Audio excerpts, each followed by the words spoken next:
With me as always, Charles Davis. And Charles, we look at a matchup like this. It's really the running backs that may take center stage here today. And in today's football, they're still valuable, not just as runners, but guys who can catch the ball as well. It's really the number of touches that determines things these days. This is fielded a couple yards deep. And a good return as he'll be stopped just shy of the 30-yard line.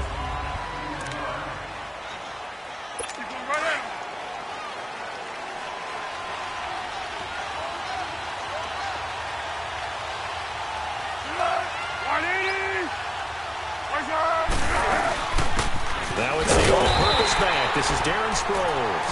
And forget about finding a lane. He barely had time to look up before he was planted in the backfield. An interesting and intriguing decision there defensively because they kept extra DBs on the field despite seeing the multiple tight end look that came out for the offense. I thought they were going to switch out of it. I didn't know if they felt they didn't have time or what the case was. Well, in any event, the extra speed allowed for great penetration as they stuffed that one behind the line of scrimmage. He gets them a little over half of what they needed. Now they're looking at a 3rd and 5. All right, Brand, I know we're in the early going here, but those kind of runs, they're going to open up a world of opportunities for this offense going forward. Now Foles, and complete to Zach Ertz. And able to get this one across the 45 before he's brought down. 12 yards there as they keep this drive rolling. It's another first down. A lot of tight ends just use their size and their strength, try to occupy some space and kind of body people away and catch the football. But not this guy. He's a refined route runner. Makes me wonder if he took some dance classes in his background with his footwork. And he'll be taken down, but not before getting this inside the 30. A very solid gain of 27. There are so many things to watch for when you play defense. And reading your keys, you always hear about that, and having your eyes in the right place. Sometimes your eyes can fool you. How about that play action there? It sprang the big guy, didn't it? Able to dump it over the top to him. And he'll take this down just shy of the 25-yard line. Just a yard on the pickup there, and it'll bring up a 2nd and 9. But we just saw a great example of what we talked about with his coach prior to the game. He's definitely one of the better linebackers at reading the play and flowing to make the stop before it turns into something big. Caught by the tight end Ertz. And he's brought down. Give him 10 yards there as this offense is on a roll. This drive continues to plunge forward. Well, I know from past experience, before you actually play a game, you visualize what's going to happen. And I don't know anyone who doesn't visualize themselves being in the center of what's going on. That's 3 catches for him here in the early going. He's got to like the way this is started. Absolutely. 3 catches on any drive is good. Opening drive, that's a tone setter. And now a throw on first down there, but it's incomplete. What's the old adage? Be quick, but don't hurry. Well, that went right out the window there. He was hurried, harassed. That ball had to be gotten rid of, otherwise he was going to get sacked. Foles. That's complete. Right around the 8. And stopped a few yards shy of the goal line at the 3. 13 yards on his first catch. It's a first down as well. His passing's been on point on this drive, hasn't it? Been very accurate. Gotten the ball downfield, gained nice chunks of yardage. But now, in this situation, the field is... And this is caught. Touchdown, Philadelphia. Mike Wallace from 3 yards out. And the Eagles drive right down the field and score on the opening drive.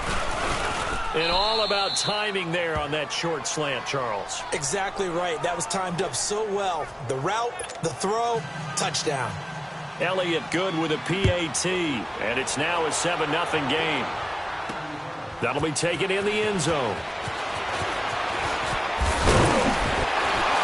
They'll bring it back to just about the 25. Call it the 24-yard line.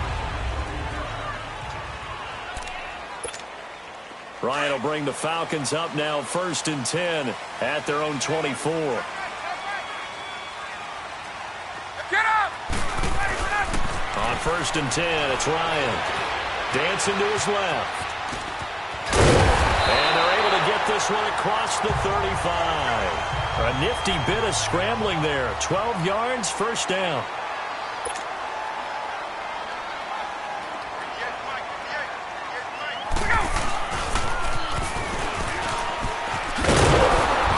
And he will lose yardage back to the 34-yard line. That's going to go as a loss of a yard, and it'll be 2nd down. Well, that's the big drawback to this play. Even if somehow the quarterback pitches it, he's not immune to the big hit. In this case, he kept it and absorbed it anyway. On second down, Ryan. Rush coming, and he's taken down. So the sack pushes him back, and now 3rd and long for Ryan and the Falcons.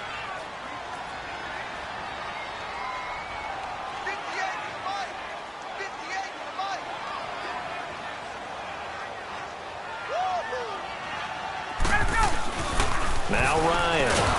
And he's going to go down again. 3rd and long, defense with no fear. They brought the pressure. Zero fear at all. That means they feel really good about the guys who are going to cover. But the biggest one is they think their pressure will get there before he has a chance to find an open receiver. Now Sproles. Back live with Charles Davis. I'm Brandon Gaudin. It's the Eagles with the ball here to begin quarter number 2 as they take over following the punt with a 1st and 10. Here's Foles. That's into the hands of Wallace over the middle. And down he goes, but he takes it up to the 40. It's a gain of 11 yards that time, and it produces a new set of downs. Well, as this game continues to evolve in the NFL, you know how much coaches love run after catch, but you know what they love even more?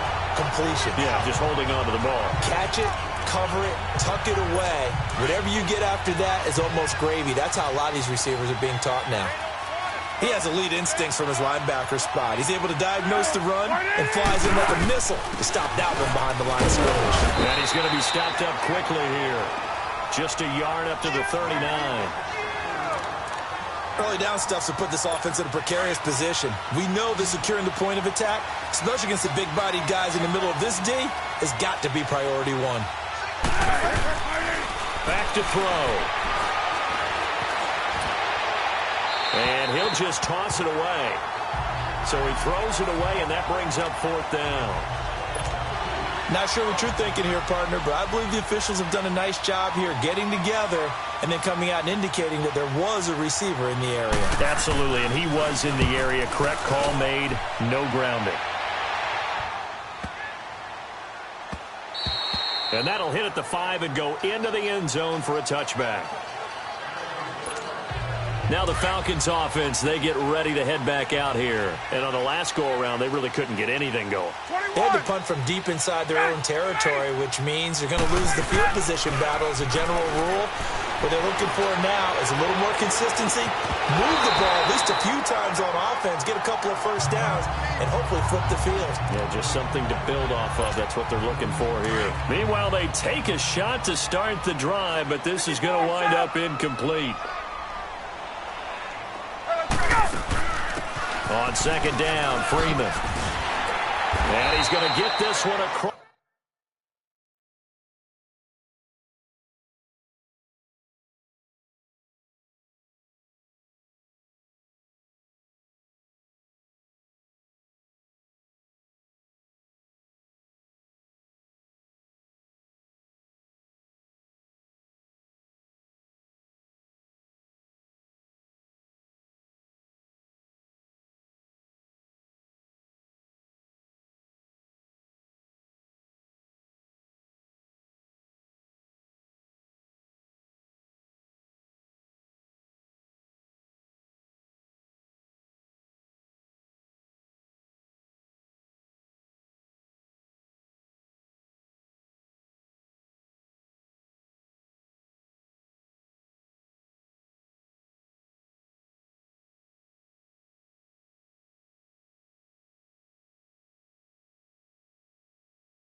past the 30-yard line.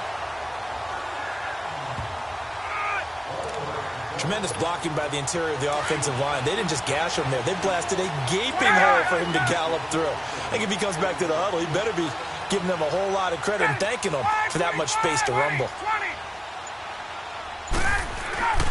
On first down, Ryan. He's going to flip that out to the flat. It's complete. And he'll lose yardage. Brought down at the 32. It's a loss of a yard there, and now second down. Well, I know it goes against the instincts of the person catching the ball because all you're ever taught is catch the football, don't drop it. But drop it there. Yeah, in that situation, dropping it would have been better. End up losing yardage even though they completed the pass. As good as a sack. Yeah, how about that? Although they won't get the same credit for it, and it won't help them at contract time. Now a deep ball there on second down, but it'll wind up incomplete. Hey, let's go. Well, that certainly looked like something that they discussed all week in practice getting ready for this one. Take the big shot right out of the gate. At worst, you'd open up the defense a little bit, loosen them up, have them back on their heels. Buying time to his left. He's airing it out for Sanu. He rifles one that's intercepted. Picked off by Malcolm Jenkins. And he will take this all the way up past the 40-yard line.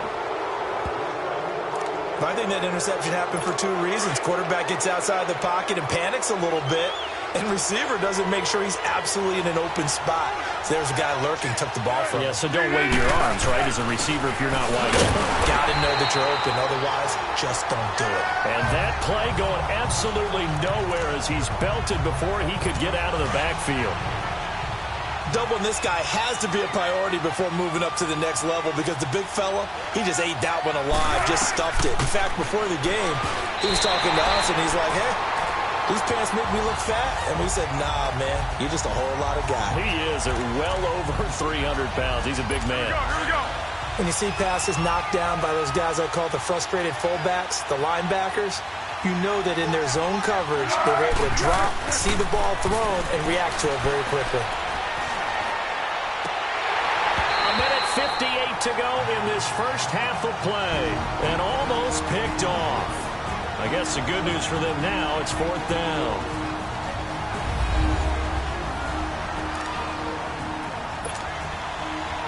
Coming up at halftime in a little less than 2 minutes, we'll send you to Orlando where Jonathan Coachman is standing by. He'll have highlights and analysis of this first half. He gets this one away, and boy, it's another boomer. And he didn't quite have the backspin on that one. It hits at the 4 and continues into the end zone. It's a touchback. And here now come the Falcons. And this is a unit that, to be frank, doesn't look like they've woken up yet. I mean, a punt and a turnover on their first two drives. And I think the game's starting to take shape a little bit now. And I'm going to take it into the basketball world. When you're having trouble scoring or moving the ball in basketball, what do? Get it to their best player, right? Find a matchup, create it, exploit it, and try and move the football. He got 29 yards that time.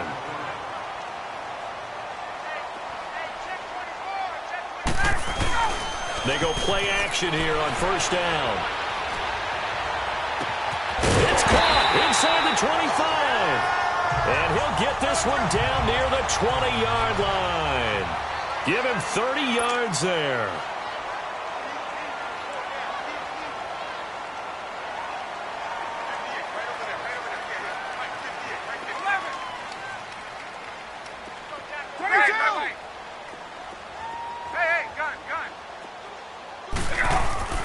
They'll throw on first down with Ryan. And this is caught for a Falcon touchdown. Calvin Ridley from 21 yards away. And the Falcons are an extra point away from tying the football game. And a little time left on the clock, so on the other side, they're thinking, gosh, we'd like to get that lead right back. Yeah, thanks for pointing that out. Here I am going ahead and tapping out the first half. There's still time. They've got to make a decision about what they want to do on the kickoff, where they want to let their return guy touch it. Now Matt Bryant on for the point after.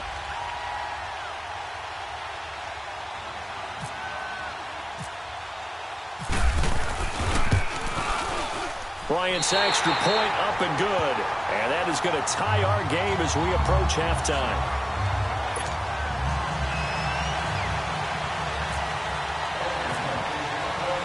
So we're right back where we started, all even as the kick's away. This is taken about 7 yards deep. And no run back here. This will be a touchback, and it comes out to the 25-yard line.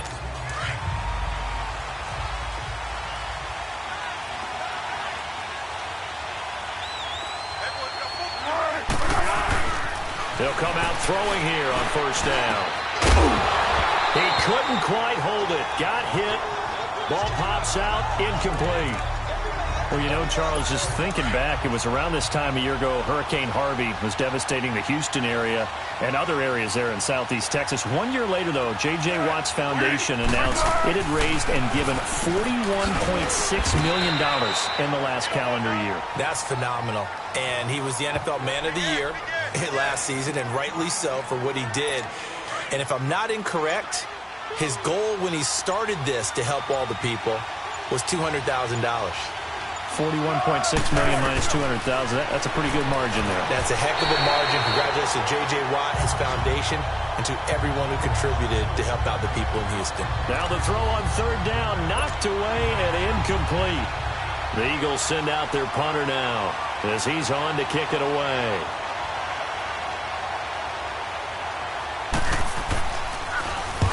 He's been a busy man here in this first half as he gets it away.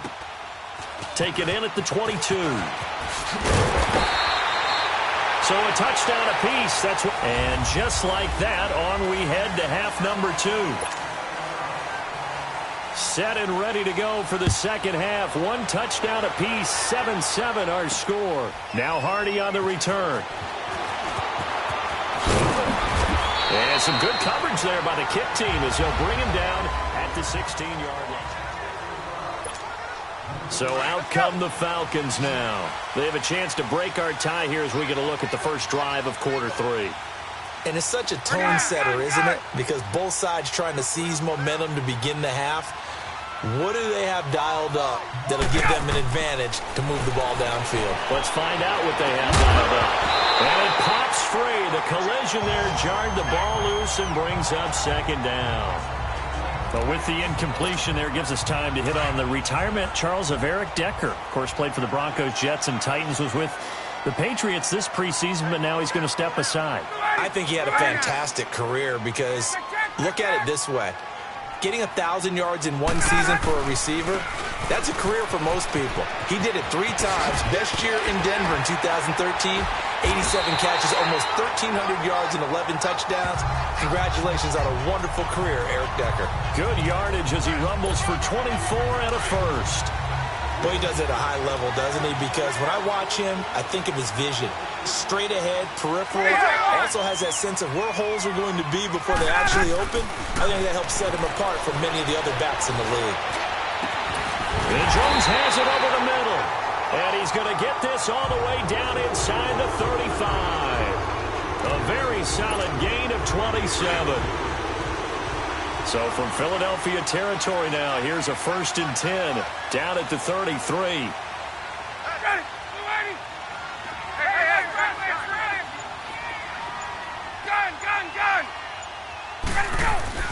Throwing now, Ryan on first down.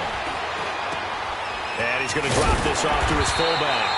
And he'll go down here right around the 23-yard line. 10 yards on the pickup there, and it'll be second down. And the big guy catches the ball out of the backfield, and oftentimes that's quite a surprise to the guys playing defense because not ordinarily thought as a pass catcher, it often works when they decide to dial it up. A fake to Freeman. Now it's Ryan. Into a double team, and it's intercepted. Picked off by Malcolm Jenkins. And the return will stop them well inside their own 20 at the 15-yard line. As we inch closer to the regular season, I'm just peering down at some of the preseason records. Right now, Ravens 4-0, Bengals, Panthers, Cardinals, all 3-0. I guess my question is, what stock do you put in these preseason records? No, the easy answer is nothing because the preseason doesn't really matter. But some organizations do put more stock in it than others. Some of them want to win every preseason game. Others don't worry about that at all.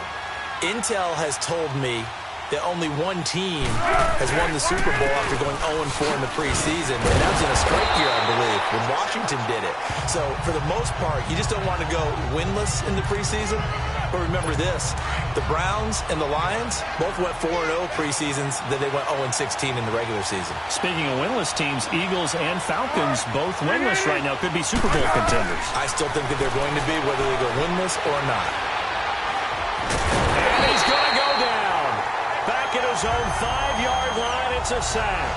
Grady Jarrett able to drop it for a loss of 12, and it'll be 4th down. And no matter what the situation, the O-line just hates that because they feel like they didn't protect little brother back there, right? Man, that's just so difficult for them because just think about every single play. When you decide to throw the football, you're going to be some of the best athletes on the planet. You talk about guys, if they weren't playing football, they'd be starring in the NBA at power forward. It's a really difficult task. Atlanta now coming out on the field. And there are parts of their last drive they'd like to emulate. And, of course, they'd like to forget the inning, the interception. But they did put together, Charles, a nice sustained drive to get him down the field. Yeah, and unfortunately for them, the only thing that matters is part 2, right? Because once they threw the interception and finished off the drive, that does them no good to go back and say, well, you know, we had a good one going. Finish things off. That's the only way you can get it done. After the incomplete pass, here now is 2nd and 10. 12. John, ready, 2nd and 10. It's Ryan again. Flush to his right. Now he'll let it go deep. And this is caught. And he is into the end zone for a Falcon touchdown. Julio Jones, 47 yards. And the Falcons are in for 6.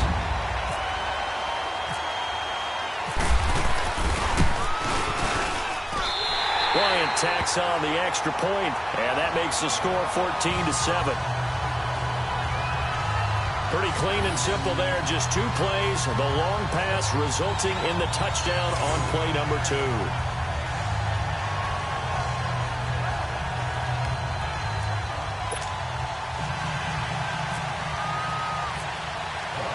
Here's Bosher to kick it away. This is taken about 7 yards deep.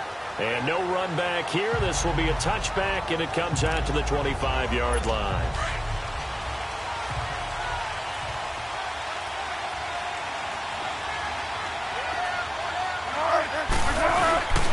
They'll begin the drive with a jelly. And he'll wind up with about 6, up past the 30 to the 31. You know, despite the scoreline, I think they've got to like where they are here. They're on the road and just one big play away from getting right back in this game. I'm going to follow right along with you because the spot they're in now is a credit to the defense. They've kept them in it by making the plays that they've made, and that just means you're one big score away from being right back there. Now, the question is, can this offense step up and make that play? Because that's been an issue for them in this game.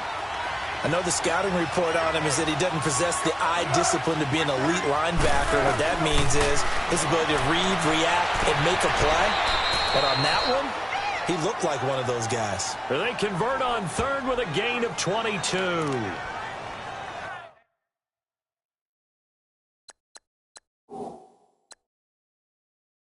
He's such a good route runner. Shows it there on 3rd down. Very proficient and a good pass.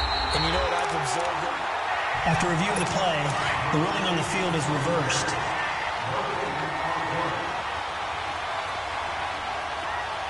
The head coach relied on his eagle eye in the sky to make the right call. Was told to challenge it, and it looks like it's paid off. And from a coach's standpoint, when you throw that flag, it's probably a pretty tense moment. Here it pays off. Yeah, you have that little bit of indecision. You throw it where you feel like you're right, and then you think, uh-oh, did I get it right?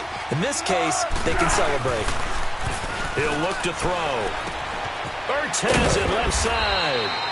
And he'll get it out to midfield. They'll spot it right at midfield at the 50. Back now here on EA Sports. It's the Eagles behind on the scoreboard, but with the football here as we start the 4th quarter. From the midfield stripe, they'll look to throw. And his crew will take over with a football at the 35-yard line. Brandon, offensively, this has been a tough day for him. Trying to find a place to throw the football. It's been extremely difficult. I've got to give a lot of credit to the secondary, especially the corners who've had the receivers on lockdown. Here's Ryan to throw. This one complete to Mohamed Sanu. And he's taken down, but not before he gets this into enemy territory across the 40. A very solid gain of 27. Now Ryan on first down. He's just going to dump this one off to his fullback out of the backfield. And he's going to get this inside the 30. Give him 11 yards that time and a new set of downs. Another nice pickup through the air, and I think a lot of people might expect him to run the ball in this situation, Brandon, but with this lead, they're electing to throw the football. Swings, slants, quick outs, things that they consider safe. Ryan. Oh, incomplete. A turnover would have really helped there. Almost intercepted. Instead, it's just second down. And that's one he's got to be happy to have back. There wasn't a hole open in the zone. You'd have to think on early downs like that first down there, need to be a little bit more careful. Yeah, fortunately for him, got a couple more downs to... And he'll take it into the end zone. Touchdown, Atlanta. Mohamed Sanu, 26 yards. And the Falcons will extend their lead. And that drive happened quickly, which is great because they scored the points, but then their defense has to come right back out on the field. It is exciting, isn't it, for the offense to do that? The defense is saying, okay, that's cool, but let's not make it a habit. We need to get some rest sometime.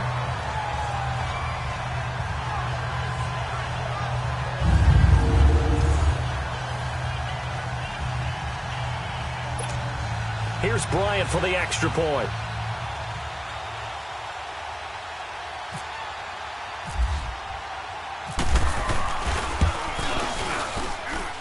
Bryant's extra point up and good.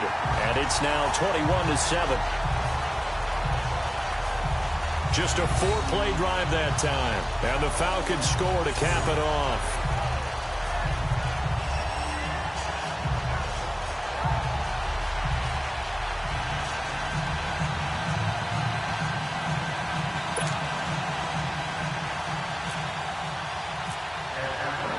Here's Bosher to kick it away. This fielded a few yards into the end zone. And no run back here. This will be a touchback, and it comes out to the 25-yard line.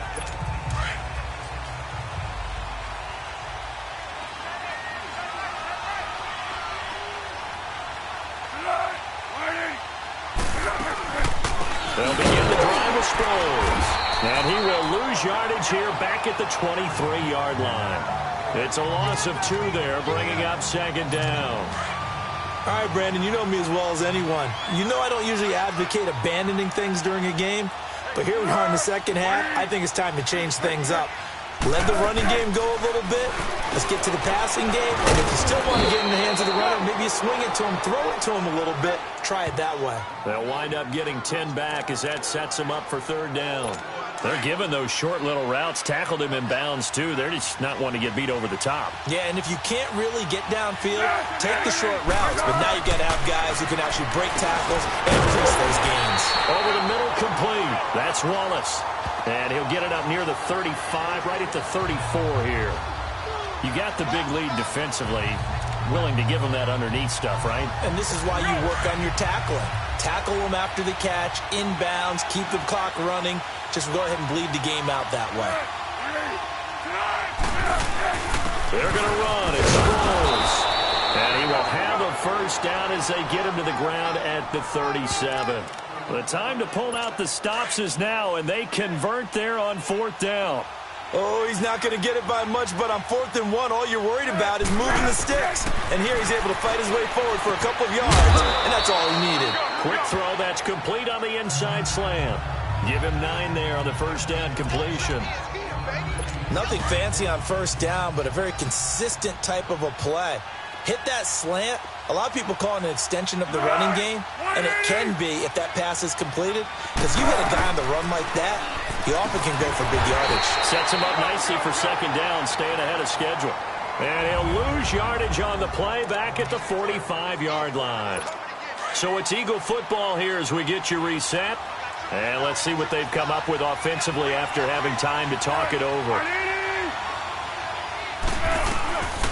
He'll drop to throw. And Jeffrey's got it.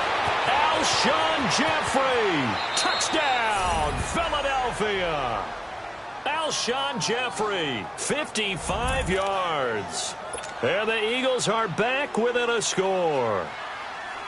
Okay, game on. Don't go anywhere yet. You got a one-score game now.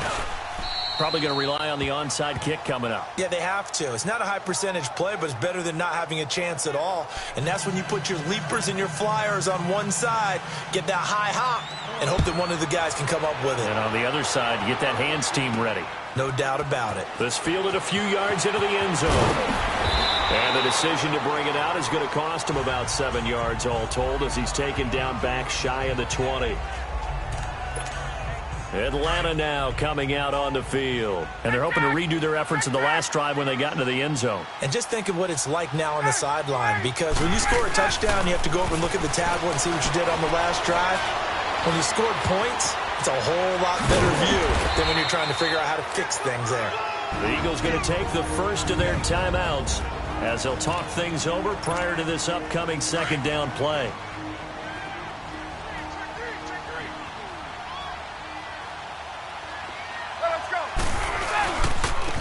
There's Coleman, and he is met at the line of scrimmage, and he goes down right there. And the Eagles are going to go ahead and take another timeout as they'll talk it over here before what will be an important third down.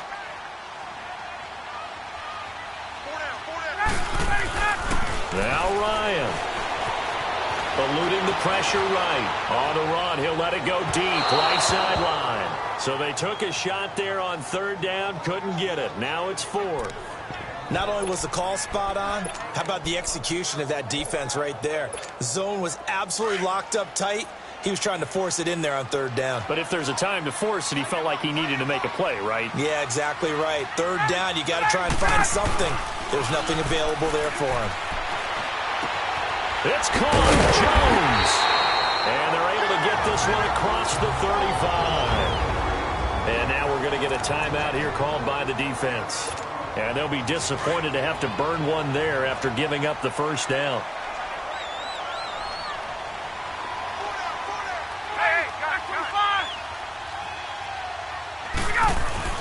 Ryan wants to throw it. Forced out to his left. Now he'll throw deep left side. This is caught. And he is into the end zone for a Falcon touchdown. Julio Jones, his second touchdown of the afternoon. And the Falcons will add on to their lead. Well, it'd be real easy to say that they are firmly in control right now, but I'm looking at your face and I'm thinking I've got to be careful with that. Well, it's a two-score game. You're inside of 2 minutes. I think you can breathe relatively easily now. Yeah, you can, but still, you got to stay vigilant. Can't give up anything cheap and easy. That could put you in some jeopardy.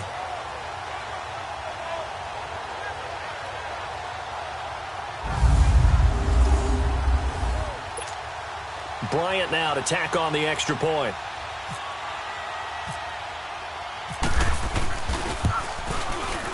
Bryant tacks on the extra point, and the lead now up to 14.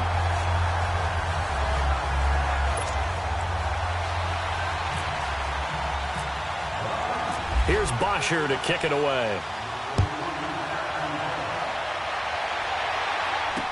This fielded a few yards into the end zone. And no run back here. This will be a touchback, and it comes out to the 25-yard line. Philadelphia getting set to take the field.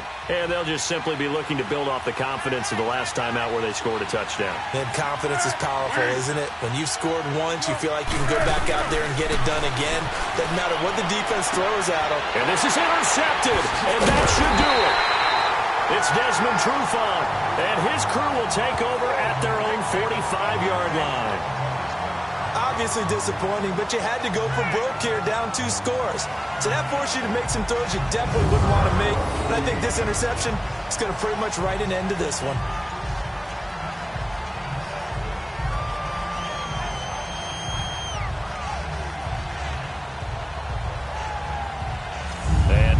discuss Julio Jones. Seems like the measuring stick for a receiver for a great game is 100 yards. Well, he's well past that now.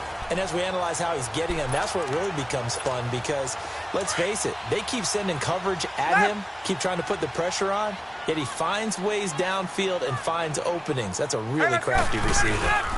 The drive will start with a carry by Devontae Freeman. And they went the wrong way there, losing yardage back at the 43-yard line. A loss of a full 3 yards, and now it's second down. Charles, why didn't they just take the knee there? You're asking the question that I'm asking as well, because we've seen a lot of football where coaches decided maybe to get a little greedy. I don't know if they're doing it for stats or for what reason. We've seen it happen in college, and how about in the NFL? The miracle at the Meadowlands. All they had to do was take a knee, and the game was over. The Giants ran it one more time. Ball popped free. Philadelphia picks it up and wins the game. What year was that? 1978. I think it was in November. He's going to float this one deep right side. And incomplete. He can't hang on. Would have been a nice catch. Instead, it brings up a fourth down. Finally, a good play there defensively on the deep ball. The secondary has had its struggles this entire game. Offensively, they've had their way with them. On fourth down, the punt team is on as this is sent away. And this one hits at the 1, continues on into the end zone for a touchback. Philadelphia getting set to take the field. What do you do here down like this in this situation? Do you maybe just pick something out of the playbook you haven't called in a while, or you call it a day? You can do that, or you pick something that's a staple for you and should work better and try and execute that on the way out the door and maybe get back to base and feel a little bit better as you end a ball game that's been a frustrating one for you. And we'll see if they go back to base. And it's incomplete. So now only 7 seconds remain. The Eagles on third down. They've struggled to the tune of 2 for 8 so far. This is 3rd and 8. Now Foles. Now a desperation throw deep downfield. And he can't quite intercept it. Zone coverage, free safety was there. Couldn't come up with it, and now it's 4th down. And I think we'll probably see them go for it here on 4th down. No reason not to. Down a couple of scores, they have to try and make something good happen. Foles. And that will be incomplete as time has run out on this football game. And, Charles, I think when the schedule comes out, all teams, no matter where they're predicted to finish, talk about protecting your home turf. They were able to do that here in this one. Similar to a tennis match, right? Not letting them break your serve. That way you hold on to it. They got it done, and they feel very good about that victory.